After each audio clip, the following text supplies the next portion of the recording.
Hello，各位，我哋又嚟到呢個香港人最中意行嘅斜路。今次啦，我就會好似上條片咁講啦，我就會去多次上高地嘅。不過今次由另一邊路線咁樣入。不過今次有啲唔同嘅就係我會同幾個 friend 一齊去啦。咁應該都會揸車嘅。咁我等埋佢哋 check in 咗，跟住入到去先再講下搭去邊度落機。如果想睇翻我喺東京點樣去上高地嘅話，可以睇翻呢條片。今次呢就會搭去小松落機嘅。咁呢條係 U 嘅新線啦，其實喺4月嗰陣時先開始開嘅。即係如果你想去北陸啊、福井縣啊、金澤啊，或者去仲有富山灣嗰邊呢，你喺呢邊落就會近好多。雖然呢，佢就話係新線啦，但係又我驚好似之前佢開咗條靜岡嘅線嘅，但係都已經話要 cut，咁我就唔係好希望呢條線 cut 啦。不過我頭先上網睇翻呢班機呢，其實都幾多人搭，都幾 full。我諗大家都應該識得點樣去小松嗰邊玩。其實小松嗰邊呢，就景點唔係好多，主要都係去周邊嗰啲城市。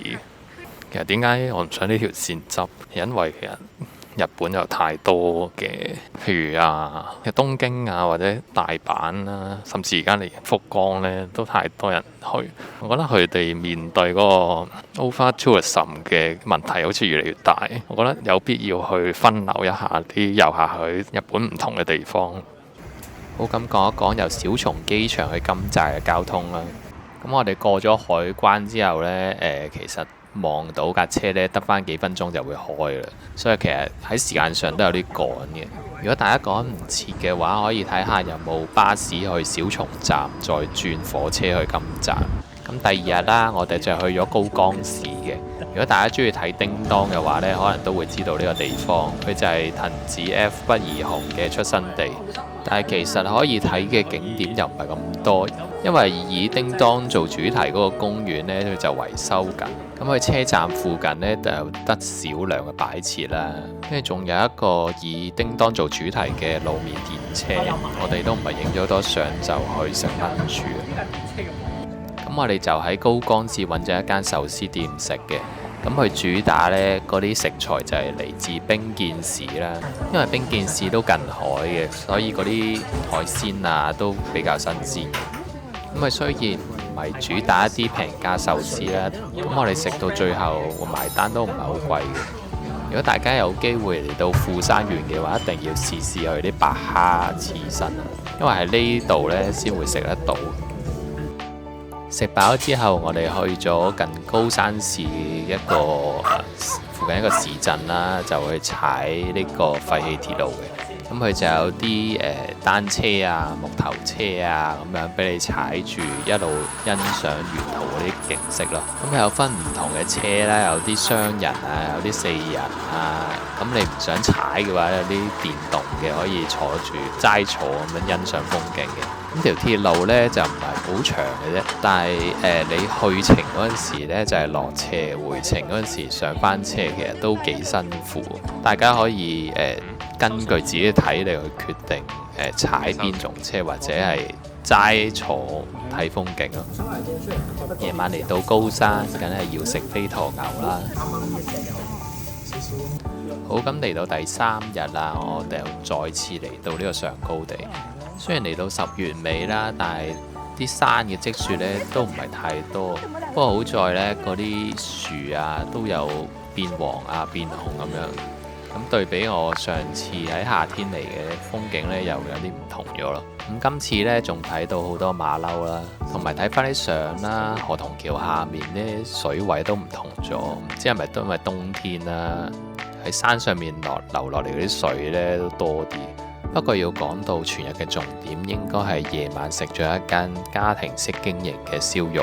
嗰間餐廳嘅 menu 呢係冇價錢嘅，你要同老闆講呢，你想食咩部位嘅牛肉啦，咁佢會根據人數啦，你想食嘅牛肉嘅咩部位啦，跟住話俾你聽呢個價錢你哋 O 唔 OK 啊咁樣咯。咁第4日啦，我哋離開咗高山市，嚟到呢個雨晴海岸。咁呢個景點呢，一到冬天呢，比較多人嚟嘅。咁最主要原因呢度除咗可以見到富山灣之外呢，亦都可以睇到有雪嘅立山啦，亦都可以睇到鐵路啦。我諗有啲人都會喺 IG 碌到有啲相係影到架火車啦，跟住左邊呢有個岩石啦，跟住後面呢就好近咁樣見到嗰啲雪山咯。雖然我用電話就影唔到呢啲相，但係嗰日嗰啲景呢都真係幾靚嘅。晚餐呢就翻咗金澤揀咗間食串燒嘅，咁去宮崎地雞呢都幾好食，炸雞翼呢都炸得唔錯。咁嚟到尾2日啦，朝頭早我哋去咗近江町市場。如果你要我講感覺呢，就好似廈門市場啊、錦市場咁樣，冇乜特別。跟住之後就去咗 Outlet Shopping 啦。夜晚呢就喺街邊食咗關東煮同埋松田農場。